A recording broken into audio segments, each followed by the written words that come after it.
Okay, welcome everybody. Thanks for coming out. I know it's getting late in the quarter for students. It's a beautiful day and we haven't had so many of those lately, so we appreciate that you carved out a bit of time for us. Want to give special thanks to community members who've come out. So it's good to see folks, so we really appreciate you being here. And know that all of our events are open to the community, and please come back for more if you can. I'm Greg Johnson, Director of the Walter H. Capps Center for the Study of Ethics, Religion, and Public Life here at UCSB, and also Professor of Religious Studies. It's really a great honor to welcome our guest. I'll say just more in a moment, but first a land acknowledgement. We all know that we're on Chumash land. It continues to be Chumash land, vital to Chumash peoples in this area. Our university hasn't always done right by our Chumash neighbors. I think we are turning the corner on some issues, repatriation in particular, some co-management initiatives and so forth, but we need to keep doing right by these folks, enfranchising them, particularly creating pathways for their students to join us here at UCSB and work with us. That takes keeping pressure. Students, I'm talking to you on administration when issues come up to say this is a real need. We can't keep doing performative things like land acknowledgements if we're not going to follow through. So let's do that work together, okay? These political times, we didn't know when we were organizing the events for this half of the year how relevant they would be. In fact, of course, we all regret how relevant these talks might be, but alas, here we are, and we at least have the right people to speak with us about the issues we're facing together. And tonight is absolutely no exception to that. An urgent, important topic of long-standing relevance that's timely once again. We are excited to welcome you to today's talk by Professor Lloyd Barba on Making a Refuge of Resistance, a history of the U.S. sanctuary movement. We're honored that you could be here with us today. The Capps Center is also grateful to our co-sponsor for this evening's lecture, the Departments of Religious Studies and History, so thank you to them. Lloyd Barba is Assistant Professor of Religion and core faculty in Latinx and Latin American Studies at Amherst College. He is the author of Sowing the Sacred, Mexican Pentecostal Farm Workers in California, and editor of Oneness, Pentecostalism, Race, Gender, and Culture, and also of Latin American and U.S. Latino Religion in North America. He has also written many articles and book chapters. Most recently, he has co-created and co-hosted the podcast series Sanctuary, on the border between church and state. Dr. Barba is currently working on a history of the U.S. sanctuary movement, a book about Cesar Chavez. And they're both under contract with Oxford University Press. And this guy's audacious. We were chatting earlier, and I said, how is that project going? He says, better and faster than expected. Academics don't talk that way. Who even are you? That's what I want to know. Don't you know we say, oh, I'm behind and I've missed the deadline again. So just remember, it makes the rest of us feel a little bit crummy when you're so optimistic and productive. No, we are genuinely thrilled that you could carve out time at the end of a semester and before the summer research season. We know it's not a small thing to travel across the country to do this kind of work. We're going to benefit from it. So welcome. It's great to have you here.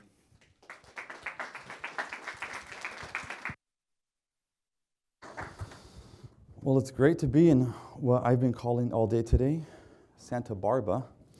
Why don't I say thanks to Drs. Dusty Osley and Greg Johnson for facilitating this visit, David Walker, Corey Booker, Corey Tucker Price, sorry, and Joe Blankholm. I'm used to Joseph, and I say Joe, so I'm getting things mixed-matched. My bad.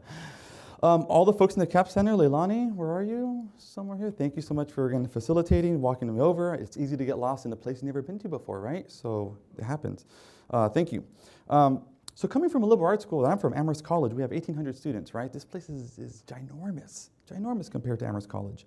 And teaching at a place like Amherst College, one is often on an island intellectually, where I'm the one Americanist in religion.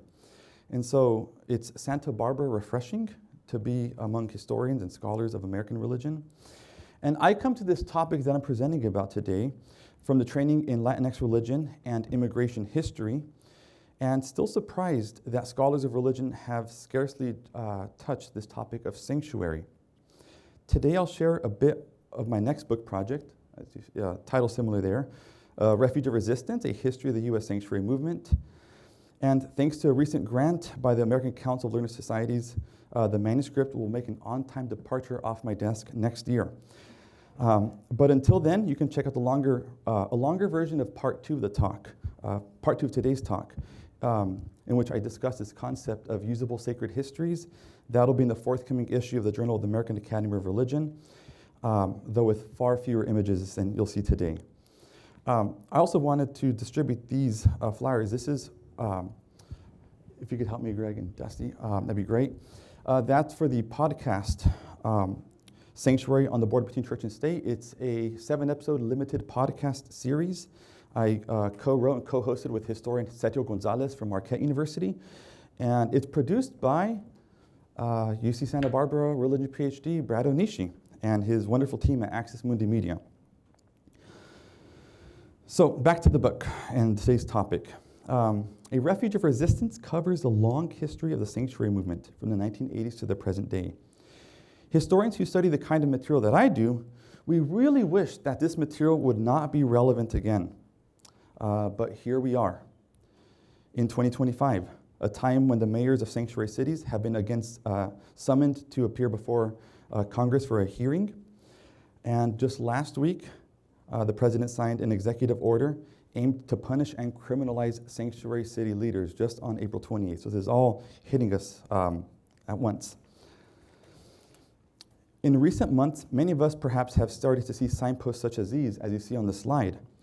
Congregations have decided that in light of the rescission of the sensitive locations memo under the current administration, that a clear demarcation of sacred space is once again necessary. So on the left-hand side, St. Paul and St. Andrew's Church, welcome, ICE and Homeland Security is not permitted, and who to contact. And on the right, more of a template used by the California Pacific Conference of the United Methodist Church, indicating the private property notice.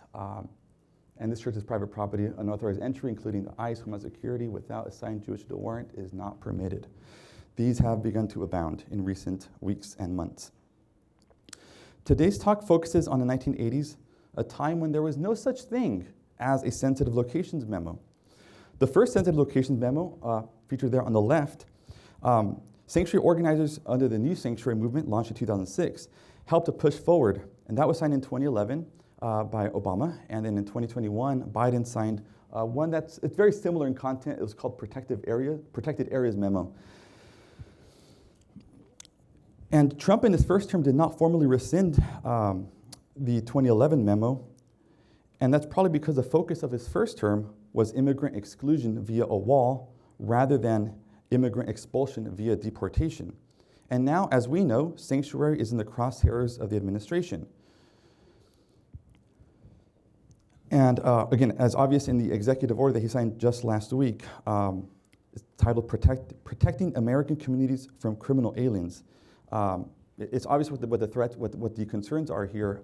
In the White House press release the same day, it quotes Trump describing sanctuary cities as death traps, making no small issue of, or no small deal of the alleged violence that he cites in these sorts of places. But those sorts of statistics contravene all of the empirical research showing that sanctuary cities are not just, in many cases, safer, but again, the kind of work that folks need to do to undo the harm of that kind of discursive violence also show that immigrants, especially those without documentation, are far less likely than your average or your American citizen to commit crime. So it really just contravenes a host of research on that. A couple of weeks ago, I published a very short write-up for the Public Religion Research Institute, and I was accessing a report on the Department of Justice website. It was right around February 21st or so, I'd say, and I was working with the report online. Luckily, I had other means to access it, but 2 days later, the report had been pulled as many articles and databases were being redacted from government databases. And that report, again, was one of the empirical studies about the lack or the negative correlation between immigration and crime, or immigrants and crime, to be specific.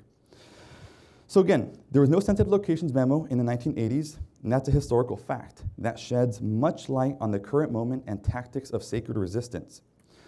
So allow me to begin by first discussing, with really broad brushstrokes, what is the sanctuary movement? I'm going to give you a quick 4-minute overview of something I've been contracted to do in 100,000 words, but I'll do my best. So I do this to set up an effort towards focusing on the rituals of memory that render sanctuary a refuge of resistance. And in this talk, I try to answer, what is it about sacred spaces that have kept immigration officers away from entering churches? So first, the sanctuary movement is a peace tradition originally founded upon the religious principles of offering refuge and mediation for individuals in a legally precarious circumstance. That's, again, the very basic premise upon which it's founded. And notice no reference yet to immigration, okay? The long-standing principle of sanctuary. But since the 1980s, it's been an interfaith movement dedicated to providing sanctuary to undocumented immigrants at risk of deportation. I specify interfaith and religious because, as you're likely well aware, there are many more forms of sanctuary, including sanctuary cities like Los Angeles and Santa Barbara in the 80s, well, I guess LA as well in the present day. There's also sanctuary campuses, places like Oberlin College. There's an effort among the UCs as well.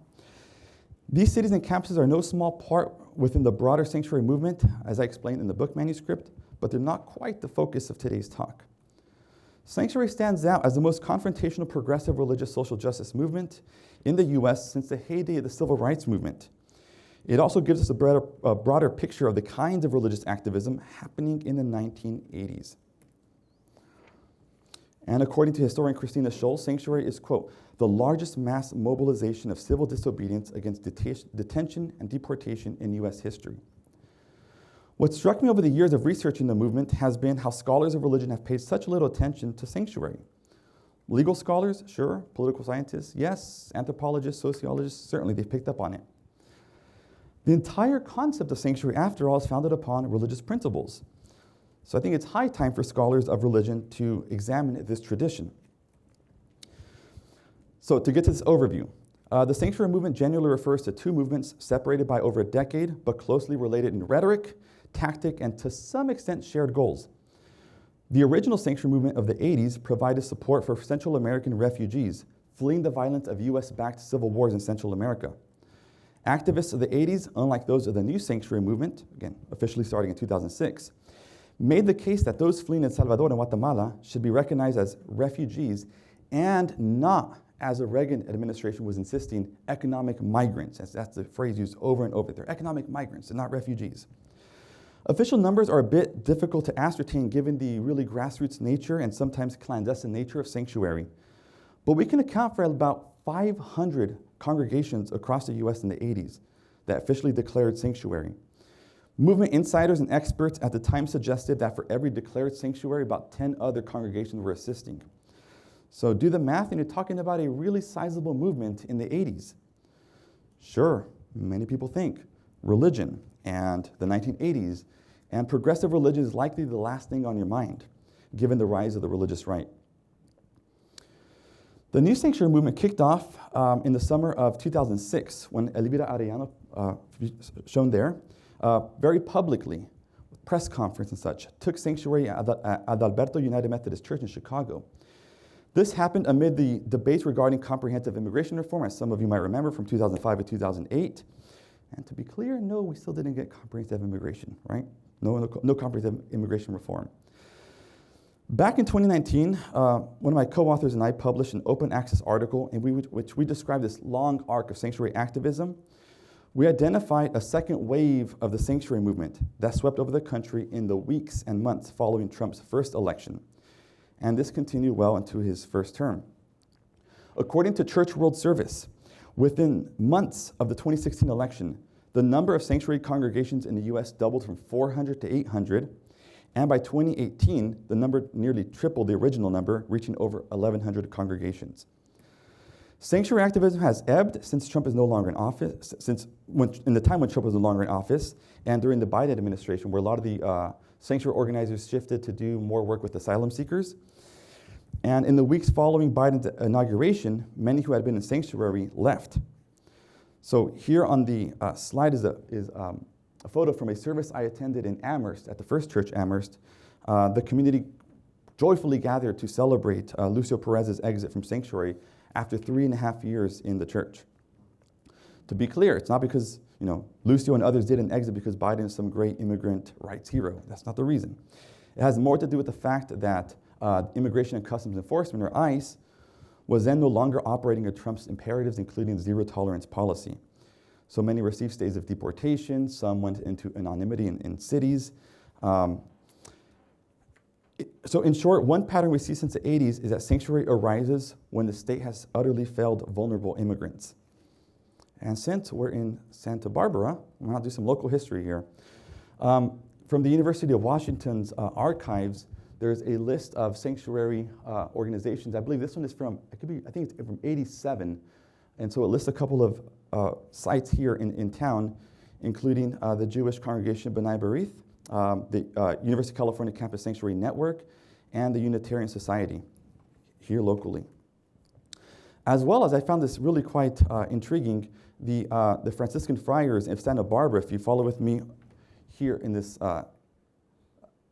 penultimate sentence, when the formal vote to declare sanctuary was taken, an overwhelming number voted with 75% in favor. Their rules call for 30% or more passage. Santa Barbara is the first OFM province in America to take this stand. I found that really, really fascinating, given the robust nature of Catholic sanctuary activism in the 80s. Also, as I mentioned very briefly, found record of Santa Barbara as a sanctuary city. So just about a month ago, I published with Sergio Gonzalez, my co-host, co-author, an article in Time magazine making the point that sanctuary cities is not something new. Even though they've been brought to the surface because of the attacks against sanctuary cities, they've been around for a while. And again, really the core principle that matters in sanctuary cities, is arguing a different article in ArcMag, is the non-cooperation agreement. That's local law enforcement. They're doing their job. They're not going to do the bidding of federal law enforcement. And that is really the point of contention in Trump's executive order signed last week. Okay. One more. Also, the petition to make UC Santa Barbara Sanctuary Campus that was circulated. I have it timed to about November, December 2016, but perhaps as late as January 2017, which is really not that much later. It's just, as a historian, I strive for precision. I can't always get it, so hence the circa.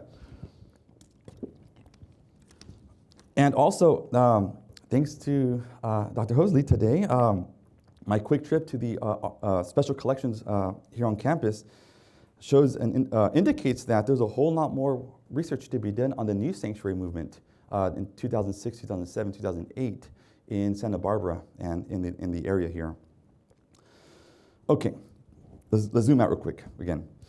So my own take is that sanctuary is a refuge of resistance. In that framing, the concept of sanctuary rests on this ostensible contradiction. Sanctuary is a place of refuge, or think rest, that is founded upon relentless resistance, or think struggle. Although the terms refuge and resistance seem to be antithetical, these concepts work hand in hand in the sanctuary movement. They have allowed the movement to successfully tap into a tradition of religious and cultural resistance without dispensing of its forceful scriptural and historical precedents of refuge. On the slide, we have a newspaper clipping showing sanctuary workers who don't seem to be all that upset about their conviction. And this stems from the 1985-1986 sanctuary trial, a trial that resulted from a joint Immigration Naturalization Services, INS, and FBI operation in which 3 men were sent to infiltrate the sanctuary movement and to spy. So they call it spies in the pews, which is actually quite appropriate. And that developed eventually into the sanctuary trial of 85 to 86. The goal was to take down some of the sanctuary organizers, the key organizers in Tucson. Ultimately, there was convictions against 8 of them, but in the court of public opinion, they prevailed. So it was really much more of a Pyrrhic victory for the Reagan administration. So today I want to focus on 2 main points in answering, is sacred space protected space? Now, if you thought you'd get a straightforward answer from an academic, the joke's on you. So here's my answer as best as I can frame it. So far, yes, as far as it concerns undocumented immigrants. And with that answer in mind, I want to describe a twofold process of the creation of this sacred or inviolable space for Central American refugees in the 80s. This two process of creating sacred space. Number one, I want to focus on testimonials that the refugees shared in congregations, in very public sort of formats where they spoke about the violence in Central America.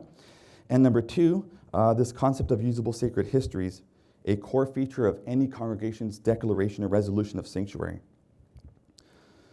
So in the academic study of religion, the long-time prevailing idea, thanks to someone like Mircea Eliade, was that sacred space was sacred due to an inherent quality about the space being transformed by a divine event, or what he called a hierophany. But today, I want us to consider a different kind of process that defines sacred space. For this, we're back in Santa Barbara for this. Two UCSB religion PhDs, religion scholars David Chittister and Edward Leinenthal, who designate this idea of situational sacred space. So according to Chittister and Leinenthal, in the formulation of sacred space, quote, nothing is inherently sacred.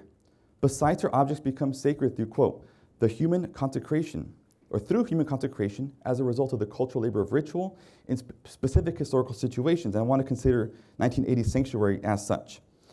This cultural labor of ritual involves the hard work of attention, memory, design, construction, and control of place. Given these elements of ritual, attention, memory, design, construction, and control of place, Chittister and Leinenthal conclude that sacred space is contested space.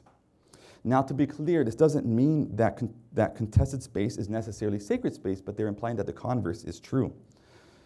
And we can see this in the cultural labor of ritual at play in both the testimonials offered by the refugees themselves and in the demarcation of sacred space, invoking God, morality, and a long shared history. The ritual labor of testifying, the testimonials, identified the profaning agent, while the declarations of sanctuary ritually set parameters around the house of worship. The sanctuary movement, after all, had no legal basis upon which to declare sanctuary. Houses of worship became protected spaces as both a threat was ritually identified in the testimonials and a sacred demarcation was pronounced in the sanctuary declaration. So this is, again, to follow their definition, a specific historical situation that involved the hard work of attention, memory, design, construction, and control of place.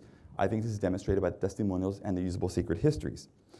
So let's first look at the Refuge of Resistance in greater detail through testimonials. Again, sanctuary, a peace tradition, began in the 1980s as a response to violence and threats to human life. So any narration of the movement must account for the widespread violence in Central America. Those who testified in front of congregations and various audiences across the U.S. sought to mobilize their experiences into an eventual victory over a government back home intent on denying them basic human rights as outlined in international law, and they sought a rightful designation as refugees under the U.S. Refugee Act of 1980, not signed by Reagan, but by Jimmy Carter. Accounts of heinous acts of violence filled the lament of the broader Central America peace movement, more generally, and the sanctuary movement in particular. State-sanctioned violence impacted civilians, sympathizers, even suspected sympathizers, their family, their acquaintances. It was a wide net of suspicion that was cast upon anyone who was suspected to be a sympathizer. Simply put, we cannot understand the gravitas of the claim that those who fled were refugees without grasping the nature and the sheer scale of violence during the civil wars. In the current draft of the book, I detail these forms of violence as testified to by the refugees themselves. Today, time doesn't permit this kind of setup required to discuss this, so suffice it to say, in the words of one anonymous refugee, it was better to flee than to wait for death. And that's a really recurring theme in the testimonials. And I usually refrain from leading with statistics to prove significance, but given today's time constraints and that this is an open lecture, I'll mention just a few figures. So by the end of the Civil War in El Salvador, the death toll reached 75,000, or over 1% of the country's population, and over 500,000 individuals displaced. The Center for Justice and Accountability reported that over 200,000 Guatemalans were killed or forcibly disappeared in the Civil War that raged from 1960 to 1996. They also document that 93% of these human rights violations were carried out by government forces. All these forms of violence and the potential silencing weighed heavily on the minds of the refugees as they made the decision to step before congregations and to testify.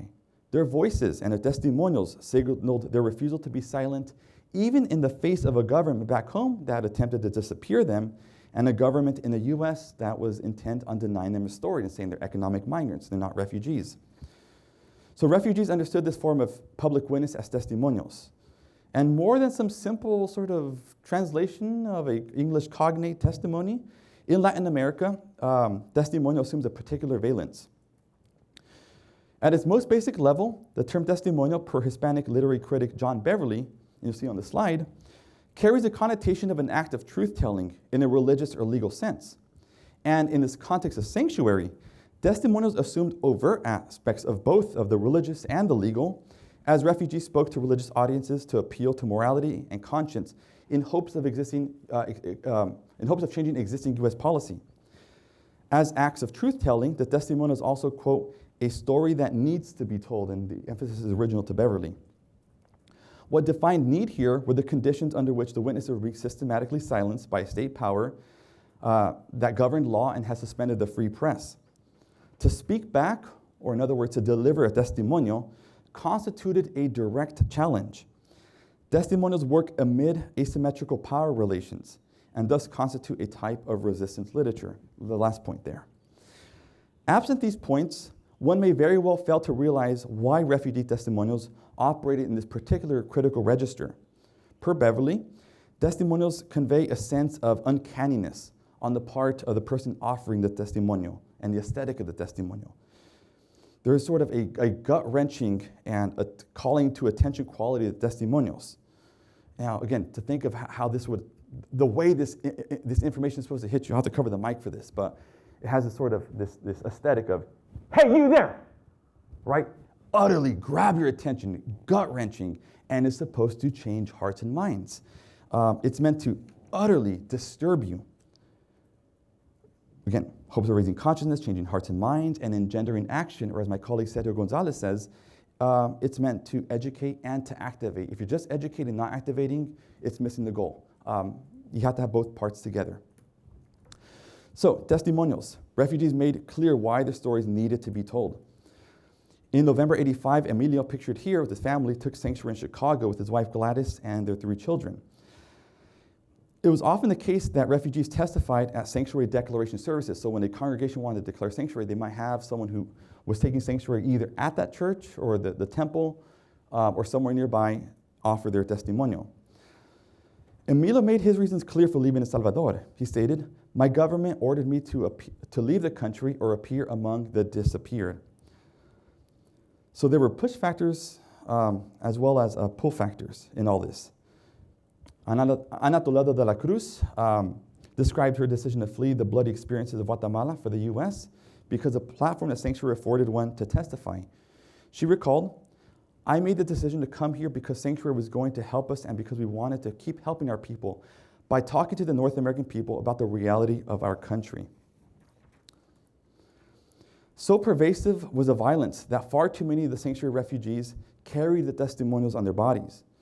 Some of them who had survived mutilation testified and as they showed their scars and wounds left by their captors.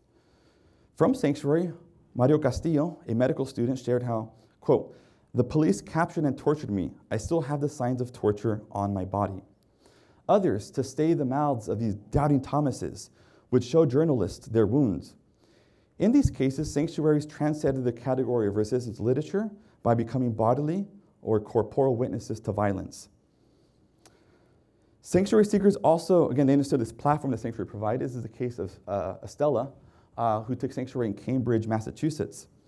And she testified about her time in sanctuary. So this quote is from 1987, when she was at a Jerome Hall forum at Harvard Divinity School.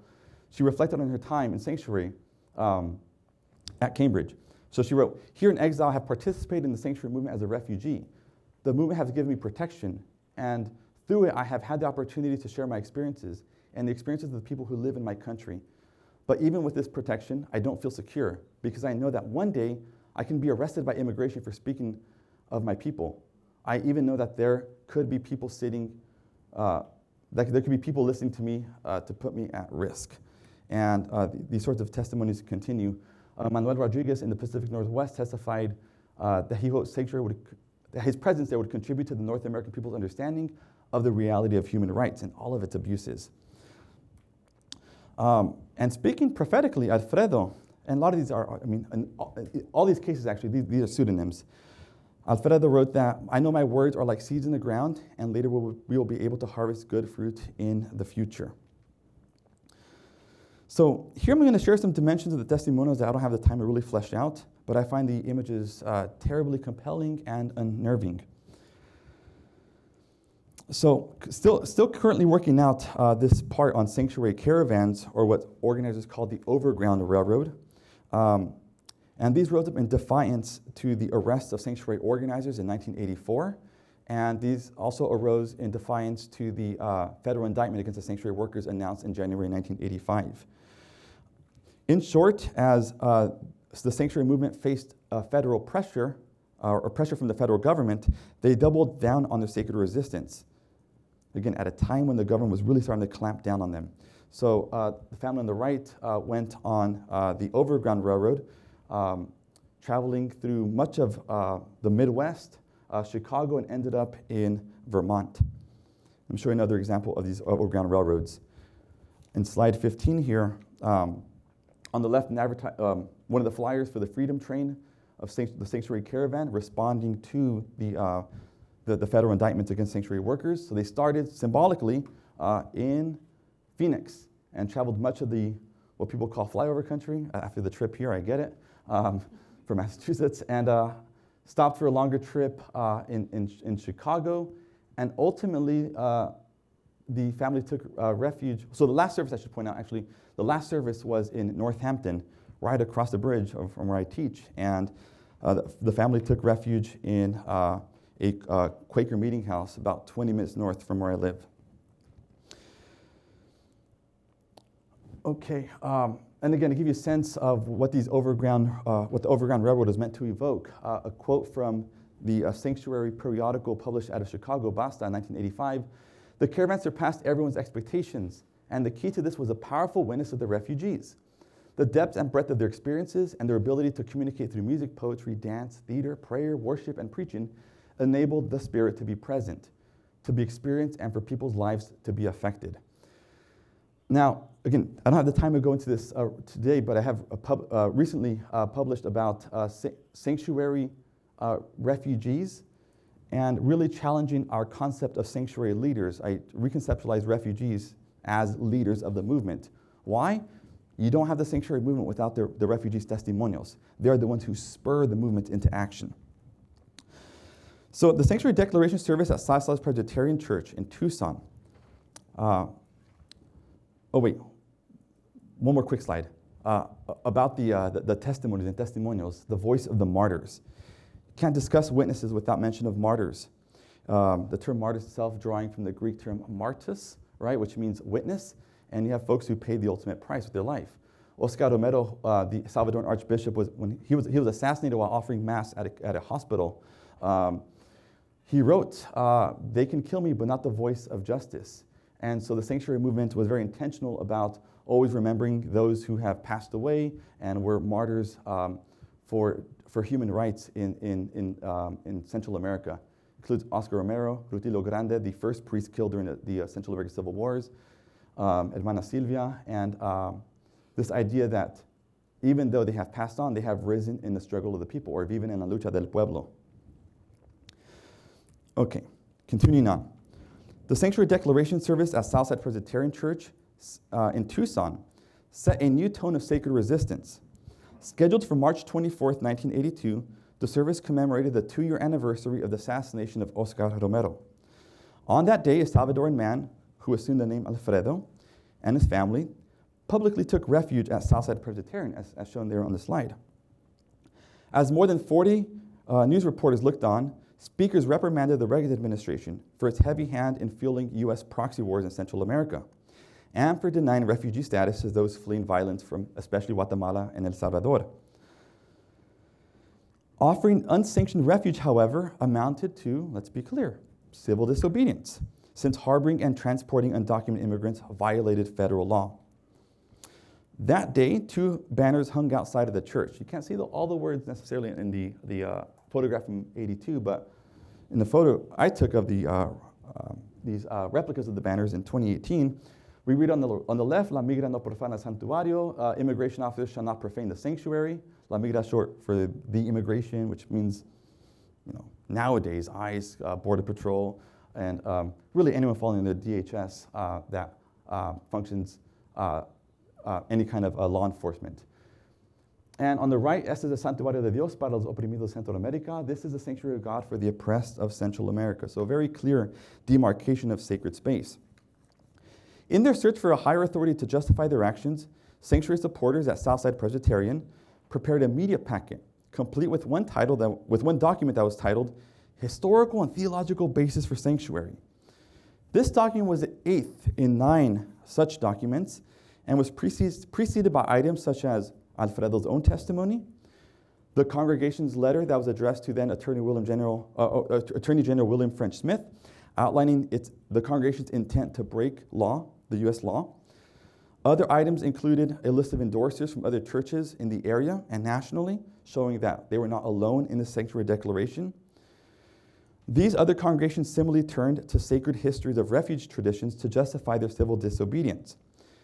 And in trying to find precedents of sacred refuge, they found a whole lot to draw upon. Their belief, as well as that of approximately 500 congregations across the country, maintained that their declaration aligned with hundreds, if not thousands of years of sanctuary traditions. Now on to the key feature of the declaration, something I call usable sacred histories. Congregations across the country turned to sacred history in search of precedents to legitimate their claim of sanctuary and to create a sacred or inviolable place of refuge. At their core, these various attempts to leverage usable sacred histories pointed to a shared sense that sanctuary, in the words of one rabbi from New York City, that sanctuary constituted, quote, a historic and hallowed principle in religious life. By usable sacred histories in this context, I refer to a series of historical traditions that sanctuary supporters imagined to be connected by practice across time and across geography. Again, to be very clear here, to a professionally trained historian, the connections appear to be tenuous at times, but their cogency really lies in the plenitude of the sanctuary supporters' imagined tradition. Like the usable past, which offers a retrospective reconstruction to serve the needs of the present, these usable sacred histories anchored congregations in a particular historical practice. That is the tactic of offering refuge to the persecuted. So these were usable in that they were applicable in modern times, sacred in that they drew from scripture and or religious practices that stand apart from, importantly, to stand apart from and to critique the state, right? If you're not involved in the state or doing this work in collaboration with it, you can stand apart from and give you an important platform to critique the state. And they were history, and the advocates, by and large, believed these to be actual historical instances of refuge. These were not simply myths or kind of these mytho-histories. Sanctuary leaders summoned usable sacred histories to make moral, theological, historical, and seemingly universal claims by appealing to sanctuaries' ostensible timelessness. Oh, it's happened since the times of the ancient Egyptians, since the times of the Visigoths, since the times of ancient Rome, as well as its ubiquity. Oh, we have instances of refuge traditions in East Asia, in Hawaii, in the ancient Greco-Roman times. So again, the timelessness and the ubiquity are key here for their claim. Such sanctuary practices represented an age-old expression of the biblical tradition of our faiths, claimed the disciples of Christ in a denomination-wide resolution. The Methodist Reverend Professor Justo Gonzalez added how sanctuary was, quote, a continuation of one of the longest traditions in Christian history. So here, for the short remainder of the talk, I lay out in very briefly in chronological order the genres of the usable sacred histories that informed the imagination of sanctuary organizers in the 80s. Again, it was the weightiness of the historical tradition that provoked a key rationale to declare sanctuaries off limits to immigration officers. Tapping into this history of protective sacred space thereby justified the practice for many. So first, perhaps not surprisingly, the Hebrew Bible. And no source lent congregations, and especially synagogues, a sense of ancient historical and religious precedent and authority more so than the Hebrew Bible. Sanctuary found its most direct origins in passages of the cities of refuge, such as in Numbers 35.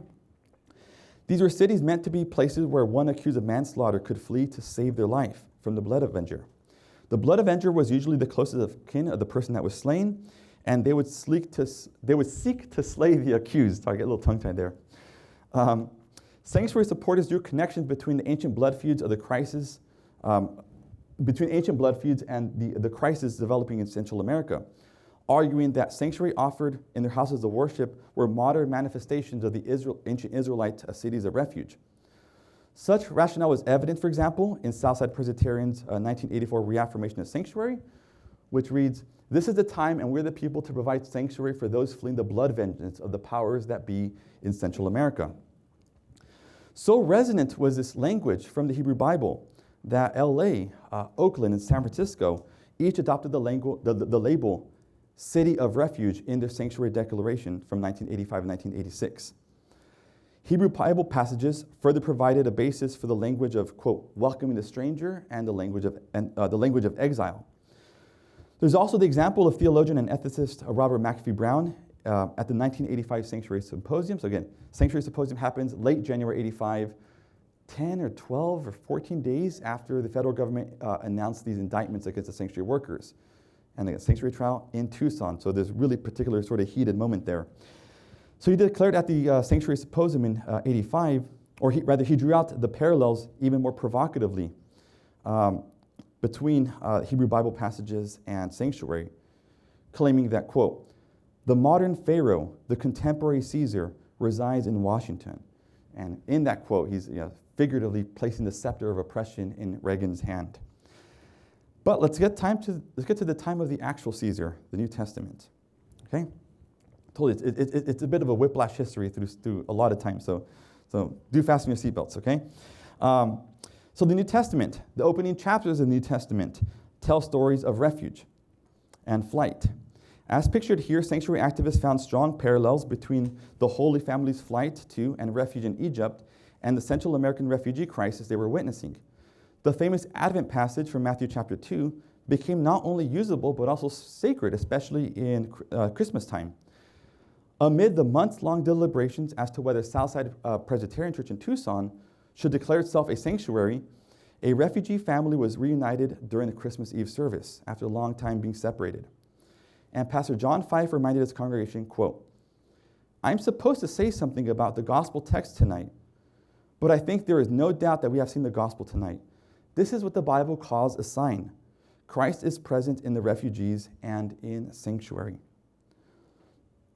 And on the slide, we have the example of the refugee family supplicating in translation here, in the name of God, we ask you for shelter. And the word used here for shelter or in, posada, that draws explicitly from Christmas time traditions in Latin America and rituals and such. So again, it has a particular kind of valence that would have been readily understood by Latin Americans in the US. And further to draw some of the language in the New Testament, the idea that Jesus was an alien and a refugee added poignancy to the well-known text of Matthew 25, I was a stranger and you invited me. This was for a manual for Overground Railroad hosts, folks who would host refugees that would be taken from one safe house to the next, from one church to the next. So they were reminded of that in their very own training material. Okay. So though not quite as timeless as ancient sanctuary, we turn to the medieval church and medieval sanctuary. This proved a favorite for those wishing to articulate, let's say, more recognizable templates and concrete examples of refuge in churches.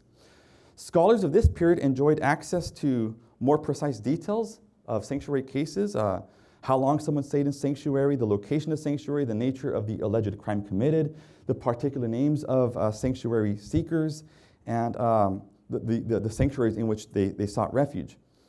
The 1,000-year period of sanctuary in the Middle Ages, from 400 to 1500, thoroughly anchored the practice in Christian history, and modern historiography has ensured it was readily available as a usable past, especially for sanctuary organizers. Pastor Gustav Schultz of Berkeley's United Lutheran Church played no small role in prevailing upon the city of Berkeley's council members to adopt the nation's very first sanctuary resolution. Not in the 80s though, okay? Actually in 1971, in his effort to provide sanctuary for Vietnam War resistors. The resolution cited how, quote, religious sanctuaries were respected by state authorities in medieval Europe. The city of Berkeley and Pastor Schultz again worked together in the 1980s to pass a new sanctuary resolution for Central American refugees. And one thing we should note about the medieval period, this is by and large Catholic history. So Catholics drew upon a wide array of icons and figures, with none rivaling the importance of the witness and martyr, namely who I mentioned before, Oscar Romero, and the four women missionaries who were brutally murdered in Central America in 1980. Sisters Mara Clark and Ida Ford, both Maryknoll sisters, Sister Dorothy Kazel, Ursuline, and lay missionary Jean Donovan.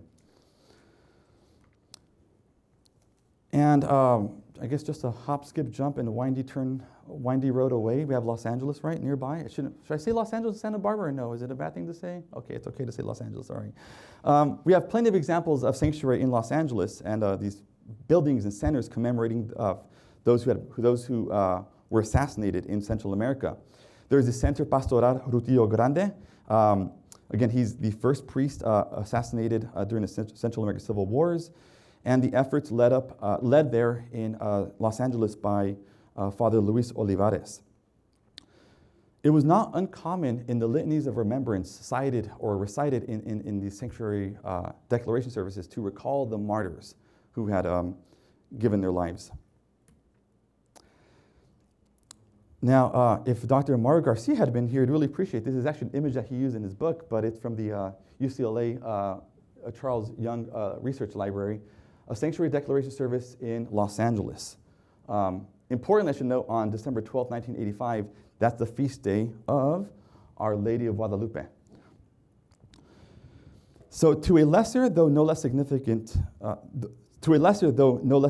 extent, Latino Catholics in the U.S. readily deploy the power and the pathos of the most widely celebrated religious symbol and icon in the Americas, Our Lady of Guadalupe. Father Luis Olivares declared sanctuary at La Placita Church on December 12, 1985, again, the feast day of Our Lady of Guadalupe. And Olivares argued that because Guadalupe had embraced Juan Diego, the humble Indian peasant, as it's termed. Juan Diego, by the way, was the one who encountered Guadalupe in this Marian apparition in Mexico City, 1531. Olivares argued that because she embraced Juan Diego, sanctuary activists should do the same, welcoming Central American refugees.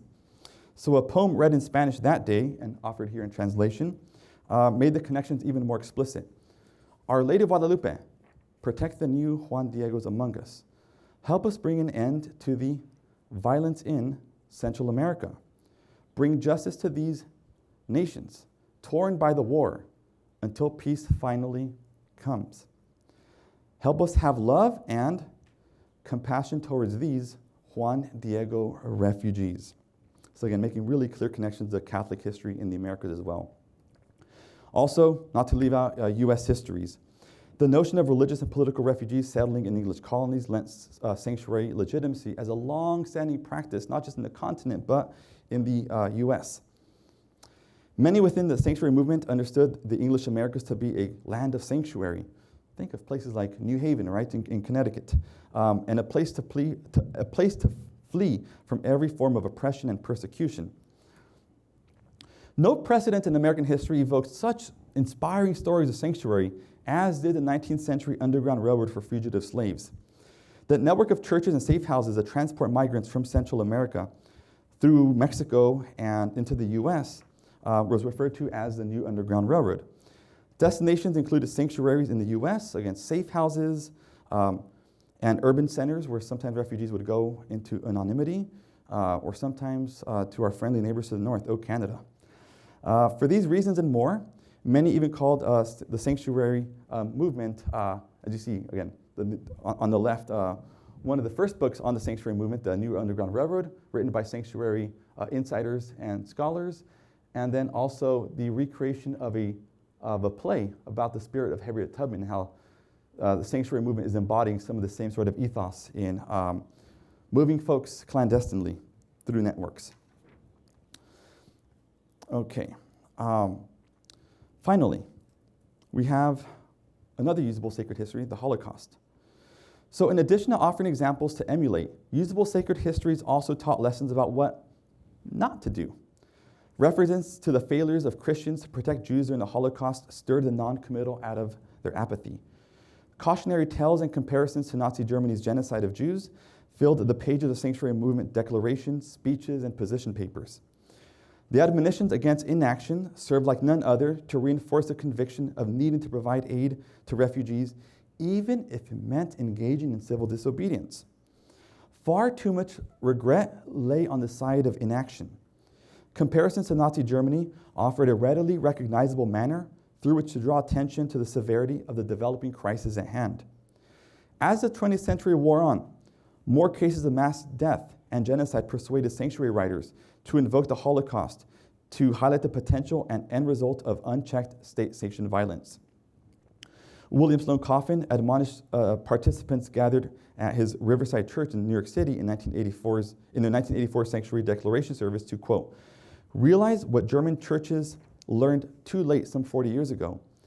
It is not enough to resist with confession. We must confess with resistance.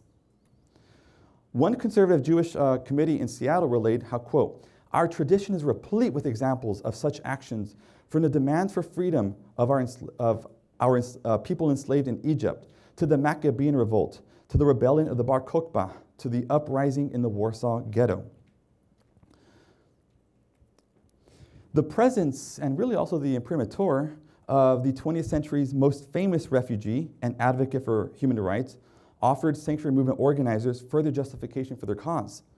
Holocaust survivor Elie Wiesel delivered his famous remarks on the refugee at the aforementioned 1985 Sanctuary Symposium in Tucson. In his statement, he reminded the audience that aiding refugees is a human thing to do. Also at the conference, for the first time, he famously shared or declared, no human being is illegal. Again, that's attributed to a declaration he made at the conference. Now to move on to the conclusion. So no sanctuary declaration justification paper was ever complete without the mention of human rights. Congregations regularly reference international law to show the universality of their claims regarding refugees. Article 3 of the Geneva Convention in 1945, Helsinki Accords, the 1951 UN Convention related to status of refugees. Its update basically in 1967, the UN protocol relating to the status of refugees, and also importantly for Americans, the Refugee Act of 1980. If scripture and a profound historical tradition of sanctuary were not reason enough, then perhaps the force of international law could change hearts and minds. Ultimately, usable sacred histories were critical to the sanctuary movement's success, but they built upon the testimonies that were delivered by the refugees themselves. These usable sacred histories allowed both movement insiders and outsiders to interpret their convictions in light of the historical and religious depth of this tradition.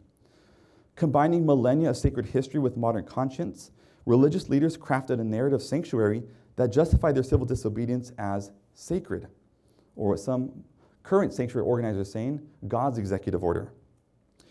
Together, all these usable sacred histories conveyed the gravitas of the movement in declaring sanctuary and the moment in which they declared sanctuary.